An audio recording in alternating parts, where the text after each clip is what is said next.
আসসালামু আলাইকুম গাইজ, আপনারা সবাই কেমন আছেন? হোপফুলি আপনারা সবাই অনেক অনেক অনেক ভালো আছেন। তো আপনারা তো সবাই জানেন যে আমার বেশ কিছু লাভবার্ড পাখি আছে।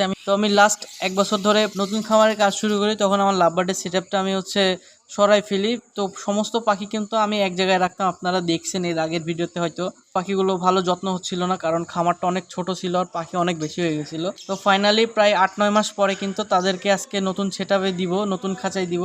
তো টেম্পোরারি কিন্তু আমি আমার বড় কেজের ভিতরে রাখছিলাম, কারণ যখন সব পাখিগুলো এক জায়গাতে ছিল তো একটা আরেকটার সাথে পেয়ার ভেঙে নতুন করে পেয়ার নিচ্ছে। এজন্য পেয়ারগুলো চেনার জন্য কিন্তু আমি আলাদা করে রাখছিলাম। তো বড় খাঁচায় রেখে কিন্তু আমার অনেক অসুবিধা হচ্ছিল পাখিগুলো ধরতে। দেখতে পাচ্ছেন অনেক ছোটাছুটি করতেছে, একবার এই মাথা থেকে ওই মাথায় যাচ্ছে। তো অনেক কষ্ট করে কিন্তু আমার পাখিটা ধরলাম। পাখিটার কোয়ালিটির আপনাদেরকে দেখাই, দেখেন এটা হচ্ছে ইউইং অপালাইন লাভবার্ড।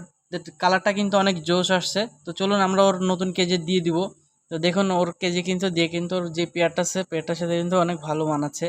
তো আমার এই পাখিগুলো কিন্তু সম্পূর্ণ 1 বছর রেস্ট পেয়ে গেছে অলরেডি। 1 বছর ধরে ব্রিডিং করানো নাই। তো আশা করা যাচ্ছে এবার কিন্তু অনেক ভালো একটা ব্রিডিং পাবো, কারণ পাখিগুলো ধরলে কিন্তু আমি বুঝতে পারতেছি ওদের হেলথের কন্ডিশনটা অনেক অনেক অনেক ভালো। তো আপনারা সবাই দোয়া করবেন আমার লাভবার্ডগুলোর জন্য, যেন আবার সেই ছোটো ছোটো গুলুমুলু বাচ্চা আমি পাইতে পারি।